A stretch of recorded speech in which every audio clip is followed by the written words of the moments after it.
Welcome to Web-Minded Computer Institute.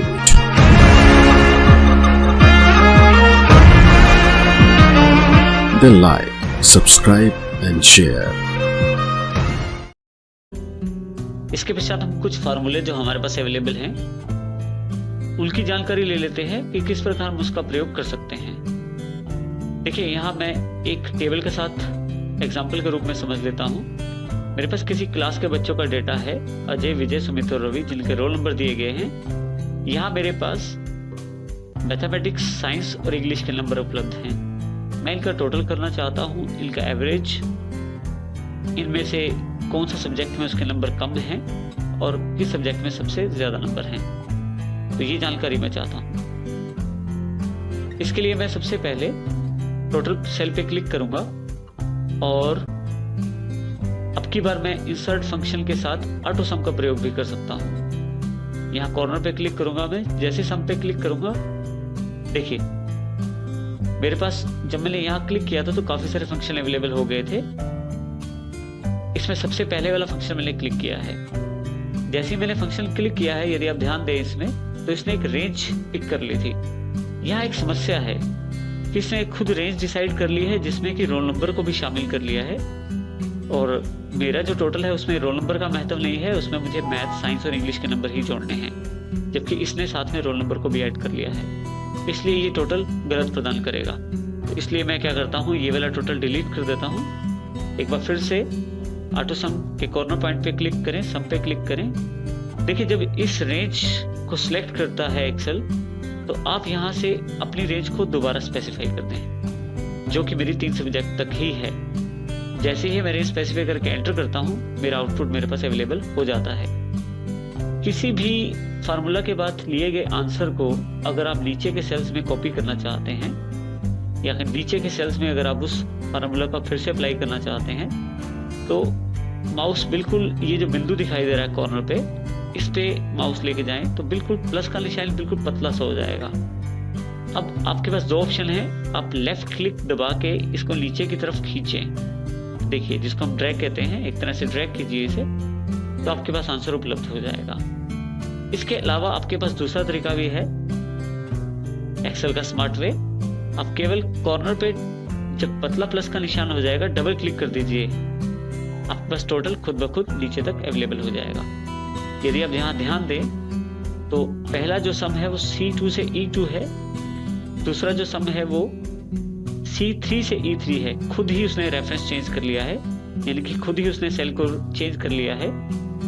इसी तरह से नेक्स्ट कॉलम में आते ही, नेक्स्ट सेल में आते ही C4 से E4 तक टोटल अवेलेबल है, और लास्ट वाले सेल में C5 से E5 तक। तो इस प्रकार ये सबसे बड़ी खासियत है एक्सेल की, खुद ही ये अपने एड्रेस को खुद बदल के आपकी डेटा के अनुसार रिजल्ट प्रदान करता है। इसकी इस खासियत को रिलेटिव रेफरेंस कहते हैं। अगला जो एग्जांपल मुझे चाहिए, इसमें एवरेज निकालनी है मुझे, तो फिर से एवरेज के लिए मैं टाइप भी कर सकता हूँ इक्वल एवीजी के साथ, और अगर मैं चाहूँ तो यहाँ ऑटो सम के कॉर्नर पे क्लिक करूंगा, एवरेज पे क्लिक कर दूंगा। तो देखिए, जैसे ही एवरेज पे क्लिक करता हूँ, इसने एक रेंज खुद सेलेक्ट कर ली है। यहाँ थोड़ी सी समस्या ये है कि रोल नंबर और टोटल को भी इसने शामिल कर लिया है, जो कि मेरे आंसर का पार्ट नहीं है। तो इसलिए मैं दोबारा रेंज सिलेक्ट कर लेता हूँ, जो कि 3 सब्जेक्ट तक लिमिटेड है, C2 से लेके E2 तक। जैसे ही मैं एंटर करता हूँ, मेरे पास आंसर अवेलेबल हो जाता है। बिल्कुल वही प्रक्रिया जो पहले दोहराई थी हमने। यहाँ कॉर्नर पे डबल क्लिक कर दीजिए, सबका आंसर आपके पास अवेलेबल हो जाएगा। नेक्स्ट ऑप्शन हमारे पास मिनिमम के रूप में है। मैं चाहता हूँ इनमें से जो सबसे कम संख्या है वो मेरे पास यहाँ दिखाई दे जाए, और इसी तरह से मैक्सिमम में सबसे बड़ी संख्या।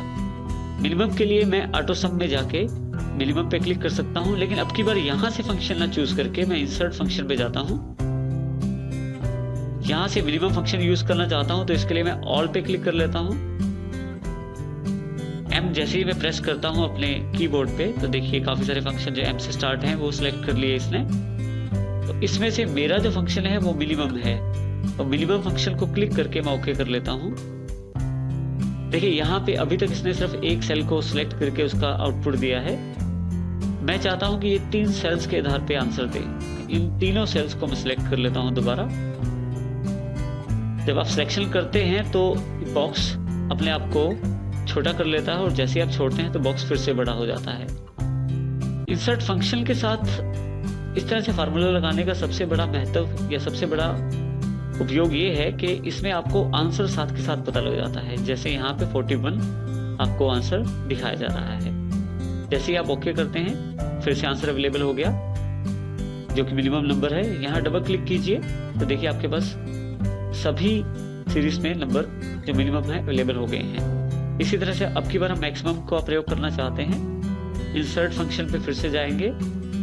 जैसे मैंने पहले ही ऑल पे क्लिक किया, यहाँ मैं एम प्रेस करता हूँ। देखिए मैक्स फंक्शन जो मेरे पास है अवेलेबल हो गया है। मैक्स में जैसे देखिए आप यहाँ से हेल्प भी पढ़ सकते हैं उसकी। इसको मैं ओके कर लेता हूँ। फिर से देखिए G2 से S2 की रेंज सेलेक्ट कर रहा है जो कि गलत है। मैं इन तीनों रेंजेस को सिलेक्ट करना चाहता हूँ। जैसे ही मैं ओके करता हूँ, डबल क्लिक करता हूँ, मेरे पास आउटपुट उपलब्ध हो जाता है मैक्सिमम के रूप में। इस प्रकार आप अलग अलग फंक्शन के लिए अलग अलग तरीकों का प्रयोग कर सकते हैं और इस तरह से एक्सेल की कैलकुलेशन आसान बनाई जा सकती है। एक आखिरी पॉइंट जो इसमें डिस्कस करना चाहते हैं वो ये कि हो सकता है आपको बीच बीच में से किसी नंबर का सम चाहिए हो। इसके लिए आप केवल माउस क्लिक कर दीजिए जहां पे आपको रिजल्ट चाहिए। उसके पश्चात जो फार्मूला आप अप्लाई करना चाहते हैं, जैसे मैं चाहता हूं यहां से सम लेना।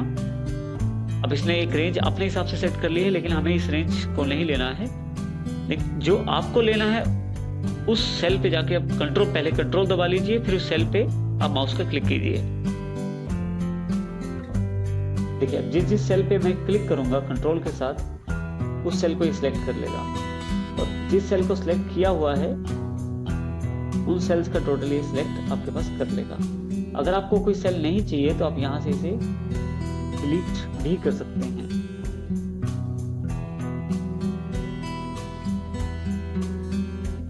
तो इस तरह से जो आपने जब एंटर किया उसको, तो जो सेल सिलेक्टेड थे कंट्रोल के द्वारा उन सब का टोटल आपके पास अवेलेबल है जिसमें ये सेल्स शामिल हैं। अगर आप यहाँ डबल क्लिक करें तो उन सेल्स की जानकारी आप फिर से ले सकते हैं जिन सेल्स को आपने कंट्रोल के द्वारा शामिल किया था।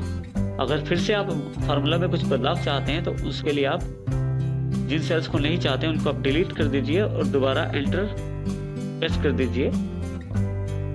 जैसे आप एंटर प्रेस करते हैं आपके पास फिर से उन सेल्स का टोटल रह जाता है जो सेल्स बाकी आपके पास बचे हुए हैं।